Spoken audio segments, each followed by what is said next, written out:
boys and girls, I'm Mrs. Edwards, and I'm here today to read you a story called Pierre the Penguin. It's a story of a real penguin. As I begin, I want you to think about all the things I would be asking you if we were at school right now. This is the true story of Pierre, a small penguin in a big museum. It is also about the people at the California Academy of Science who work together to help him through hard times.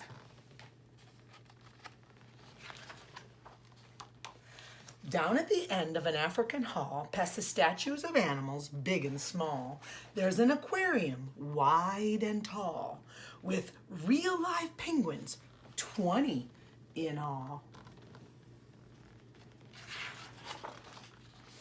African penguins don't like ice. For them, a warmer place is nice. Here comes Pam with fish in her pail. The penguins are fed twice a day without fail. Pam enters the tank through a sky-painted wall. A hidden door there leads out a hall. Some of the penguins look just the same. Wing bands help Pam call them by name.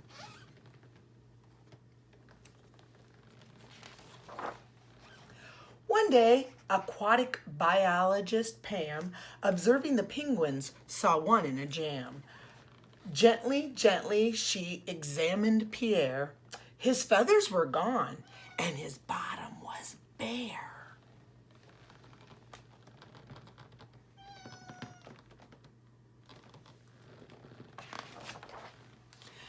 Pierre was afraid to go for a swim. He'd gotten cold if he dived right in.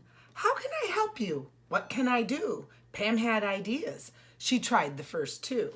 She tried a heater. The vet prescribed pills, but nothing worked. Pierre shivered still. The other penguins grew afraid of Pierre. He looked so strange that he gave them a scare. They brayed at him and they shivered on shore. They made him feel worse than he'd felt before.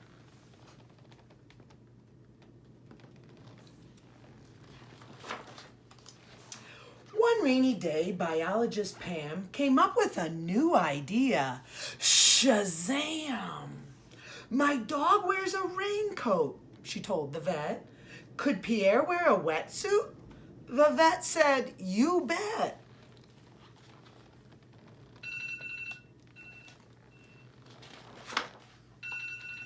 Pam and a friend worked day and night to make a pattern that fit just right. Then a wetsuit made of neoprene, the tiniest one you have ever seen. Carefully, Pam put on Pierre a wetsuit a featherless penguin could wear.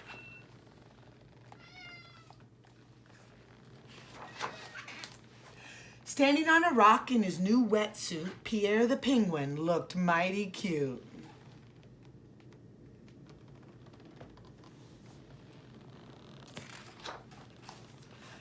He felt nice and warm, and he wanted to swim. So what did he do? He dived right in. Splash! Whee! Now Pierre stood proud and tall, and nobody brayed at him at all.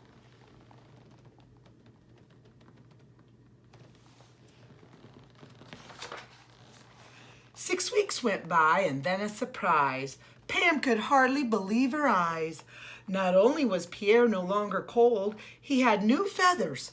Observe, behold.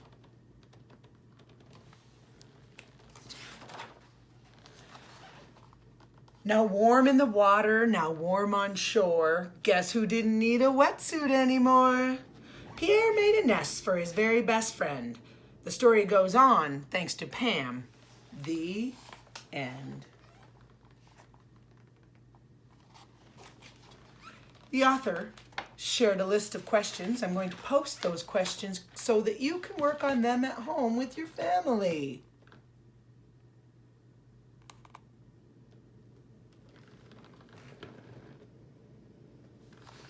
Now I'm going to take an opportunity to ask you a few of those questions and see if you know the answers. I'm going to need a little bit more light for that. Thank you.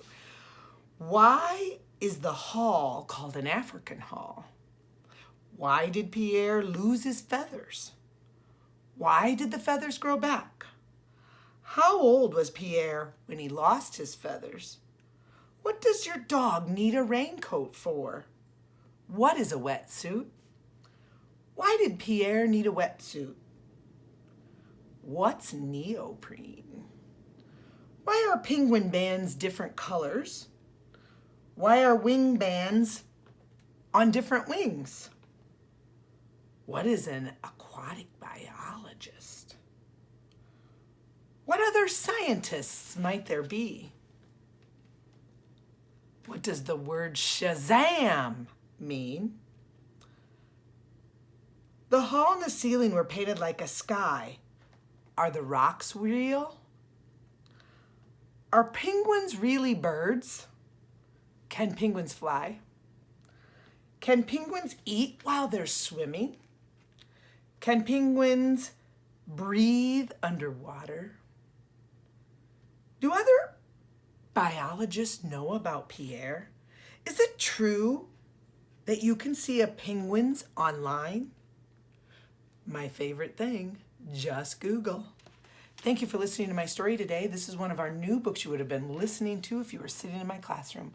I miss you very much. I hope you have an opportunity to find this book and share this book with some friends. Have a wonderful afternoon. See you soon.